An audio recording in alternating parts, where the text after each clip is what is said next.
So being a business broker is something that you actually had a passion for that you just kept with, Absolutely. regardless of what you were doing at the current time until you had the opportunity again to Absolutely. revisit that. Absolutely. Now, there's a lot of startups, and David will tell you that we've come in contact with that are, people who have had a passion that's just kind of been burning in the back of their head for a while, and they come to a point in their life, whether it's almost retiring for a weekend or just saying, you know what, it's about time in my life now where I have the resources to try this. Let me go into that. And then that's when they start to try to really build up that business that they've had a passion for. So you are another case of that actually proving to be true, not just from what we see in startups. I love this because most people have in their head that a startup founder, an entrepreneur, blah, blah, blah, is a young person right out of school and they are going and working on ramen noodles and they, just do it right then. And those people exist. But in our experience, and we build startups of all types, of course, tech is what we do, but most of our people that we have run into are older, and I love having that fact be validated. We have one very similar to you. He sold his business and said, "Hey, I want to do something in a totally different atmosphere, and I want to do my own thing." And he started a startup. And we've had some that quit their job. They were in their 40s and said, "You know what? This is what I love, and I'm going to do this." And they, like you were talking about, they have a little runway and they buy themselves a period of time where they can do it.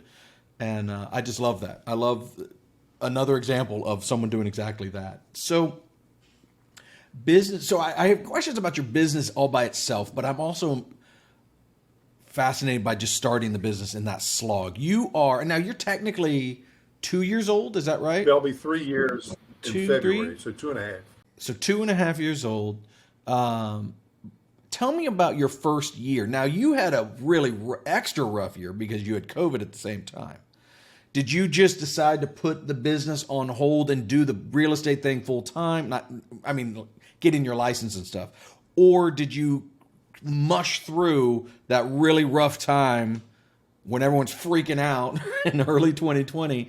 Did you do both, or what did you Well, do? I'd say mush through is a really good way to put it because that's how I did it. But there are lots of things to do when you start up a business. I was getting my website fixed. I was doing that kind of stuff. I was out networking everywhere I could go. Now that was limited too because of that you couldn't go anywhere. Sure. But I was calling old friends. I was making contacts with my networks that I'd set up and used forever and ever. And just and it was kind of fun. I made this goal to make 4 or 5 phone calls a day to old friends and just talk about what are they doing during the pandemic. And then, oh, by the way, I got this new thing I'm going on, and I'll can I send you my email? Can I send you my new contact information? So that was a little method in the madness on that. But that kind of helped pass the time, frankly. And then that this business that really is what it's all about. It's about making those relationships and having those relationships and being I did a little talk to a commercial real estate firm not too long ago, and they were a bunch of your young men and women, and I made this statement like, "I am my Rolodex," and they all looked at each other like, "What's a Rolodex?" but Yeah. but my point was that my value is the people I know, and so when I go into a deal, Oh, for sure. I've got backup of experts, and then I, of course, use the term "stay in my lane" more than I can imagine, because I'm really serious about that, and I have some good advisors that work with me that I can pull in, lawyers and some real estate folks and things like that that can come in and help me do the deals that I need to do, and I think that's a strength, not as your computer people say, that's a feature, not a bug. That I'm able to do that, and so I spent a lot of that time just doing those type of things, and I had a couple of listings, and so a few things came down the pike that actually went to fruition, but it was tough. It was hard. It really was hard, but it was a good thing that I didn't have that financial pressure to where it was do that or eat ramen noodles. I know I was fortunate for that, but that was all kind of part of the plan. No, COVID was not part of the plan. I wouldn't. wouldn't say that by any stretch of the imagination, but that's just how it worked out. We've heard other startups and entrepreneurs, people who are getting their business together, also reference like using friends and family as like the foundation network, and then building up from there. And also, when you said you were letting experts be experts and staying in your lane, like that's another thing that has proven to actually really help business people. When you're not trying to have your hand in every single part of the business, and you do find people that you can trust that are experts in that field, give them their time to do that so that you can focus on what you need to do. And that does seem to always benefit the business instead of micromanaging every aspect. Gary totally stole my thunder here, but Sorry. You spoke on accident. No, it's fine. You spoke without realizing you hit the heart of what we talk about all the time on this podcast is using like, so again, I mean, I'm beating the drum here, but you're able to, because you have experience, because you're not new to this, because you're not straight out of college, you have the Rolodex, right? You have a wealth of people to talk to and call upon in terms of potential clients, potential referrals, the network.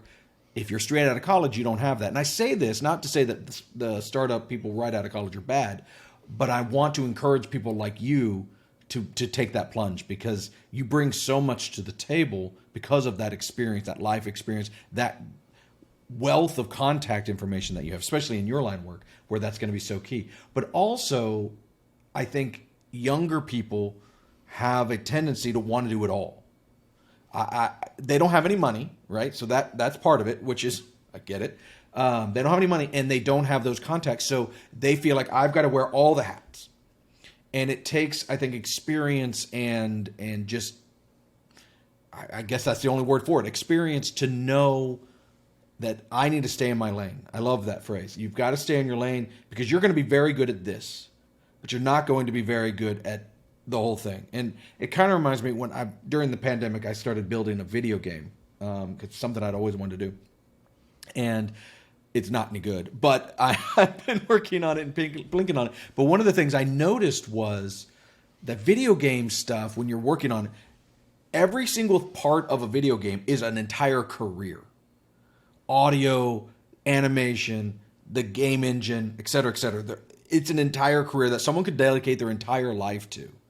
And when you're doing it, you've got to pick a path really early on. This is what I can do. In my case, I could program. I can program, but I can't do art. I can't do animation. I can't do sound. I can't do any of that.